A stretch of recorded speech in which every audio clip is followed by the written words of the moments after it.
Walaupun anak laki-laki senang bermain, tapi kalau ibu sakit, dia yang jaga ibu. Betul, Bu? Karena saya 4 laki-laki waktu kecil, kalau saya sakit dan saya masuk rumah sakit, dia jaga di pintu kamar. Kalau ada yang besuk, walaupun sambil main tangannya, dia begini, mau apa? Ibu aku sakit. Ibu aku sakit, mau apa? Mbak Bibi. Jadi laki-laki itu memang dari kecil Allah kasih hipotalamus. Jadi nggak usah celah anak laki, kamu nggak ada tanggung jawabnya, itu hati-hati. Padahal dia dari kecil Allah kasih hipotalamusnya besar. Laki-laki selalu dari kecil bertanggung jawab. Ibu mending bilang sama anak laki, alhamdulillah nak, kamu punya tanggung jawab besar, kamu jaga ibumu walaupun masih kecil. Kenapa? Omongan kita kan masuk ke badan dia kan, ke telinga dia kan, dan dia sesuai. Kenapa? Otaknya, hipotalamusnya besar. Bu Aisyah, anak laki saya seneng main boneka. Bahayakah itu? Bahaya kalau ibunya yang ngomong bahaya. Kamu nih kayak perempuan. Nah itu omongan ibunya yang bahaya. Kenapa sih anak laki main boneka? Boleh kah? Boleh, asal ibu ngomong yang baik. Anak laki main boneka gitu, kita bilang, ya Allah nak, kamu nanti jadi ayah yang bisa gendong anakmu. Keren gak Bu? Keren. Banyak anak bapak-bapak nggak mau gendong anak ya. Kenapa? Waktu kecil lagi main boneka, ibunya udah ribut, ya udah ribut. Kayak perempuan main boneka, masuk di sini. Makanya gede dia nggak mau gendong anaknya. Sudah jadi bapak nggak mau gendong anaknya. Bisa paham Bu? Bu Aisyah, anak laki saya seneng masak. Bu, masak bukan punya perempuan, masak itu bakat. Ada di sini, namanya kecerdasan naturalis. Jadi kalau anak laki masak, bilang, ya Allah, kamu punya hobi kecerdasan naturalis. Gitu ngomongnya, keren. Apa Bu? Kecerdasan naturalis. Oh, memang kalau lulusan majelis talim keren. Dan biasanya ibu siapa yang suka masak Bu? Yang suka masak banget, pasti seneng tanaman bukan? Pasti juga seneng pelihara binatang bukan? Minimal burung, kucing kan itu. Nah itu berarti kecerdasan yang seneng masak, seneng tanaman, seneng binatang, itu kecerdasan naturalisnya dominan. Bu Aisyah, saya seneng masak doang sama tanaman. Berarti agak turun dikit kecerdasan naturalisnya. Bu Aisyah, saya mah seneng masak doang, nggak seneng tanaman, nggak seneng binatang, berarti agak turun lagi. Bahkan chef laki-laki itu lebih enak Bu.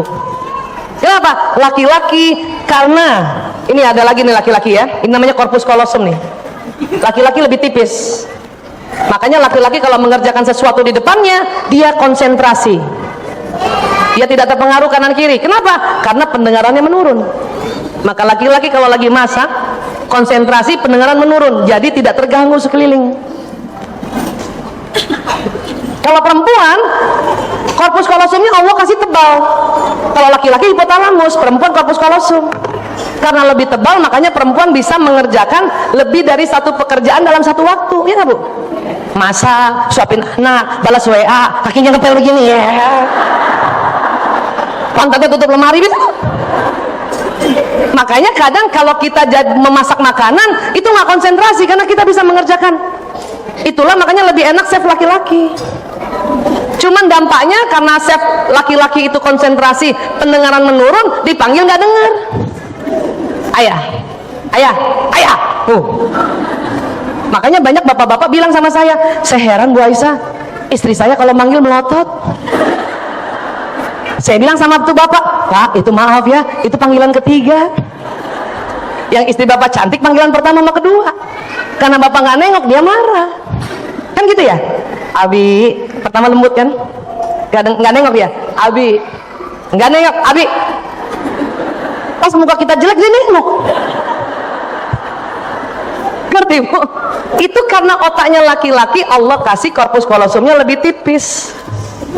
Tapi itulah laki-laki, makanya kalau mengerjakan sesuatu dia cepat konsentrasi.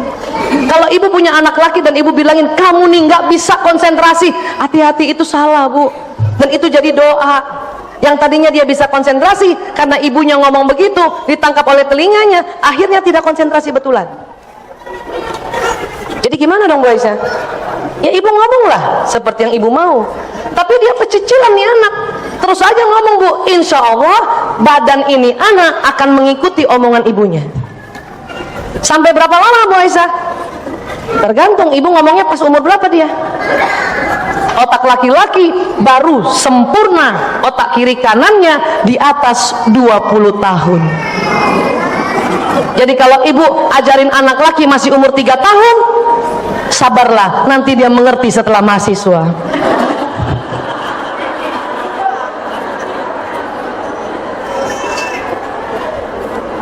Makanya ibu gemes ya. Siapa punya anak laki-laki? Gemes, Bu. Ibu, laki-laki, anak laki-laki jagain ibu. Kenapa? Hipotalamusnya lebar. Anak laki nggak mau jagain bapaknya. Kenapa? Bawah sadar laki-laki tahu bahwa bapaknya juga hipotalamusnya lebar. Ngapain dijagain? Jadi anak laki-laki jagain ibunya. Si bapak merasa istri saya dijagain anak laki saya, maka saya jagain anak perempuan saya. Siapa yang anaknya laki semua belum ada anak perempuan? Tambahin, Bu, supaya bapaknya jagain. Nanti bapak cemburu. Ya, ibu punya anak 3 anak laki-laki, tuh kan istri saya dijaga sama 3 anak laki-laki. Saya jagain siapa? Hati-hati, Bu. Laki-laki selalu ingin menjaga wanita. Siapa yang masih bisa punya anak? Yang anaknya laki semua, tambahlah, Bu. Yang anaknya perempuan semua, tambahlah laki-laki juga. Nah, tuh anak perempuan yang jagain bapaknya. Ibu jagain siapa? Bu Aisyah, saya sudah menopause. Ya terpaksa kalau begitu mah. Tunggu anak mantu. Ya anaknya perempuan kan pasti punya suami laki kan? Jangan heran nanti suami anak kita dia jaga istrinya dan jaga kita karena kita nggak punya anak laki. Paham tentang ini, Bu? Kenapa? Otaknya. Ar-rijalu qawwamuna 'alan nisa, itu karena hipotalamus laki-laki lebih lebar 2,5 kali. Ya, kita nggak boleh meremehkan laki-laki. Ya, itu juga yang membuat suami kalau lagi naik mobil sama istrinya itu selalu ingin jaga istrinya. Makanya kalau ada motor nyalip, ojek nyalip, marah itu laki-laki. Betul, Bu? Dia pasti marah dan dia marahin itu orang.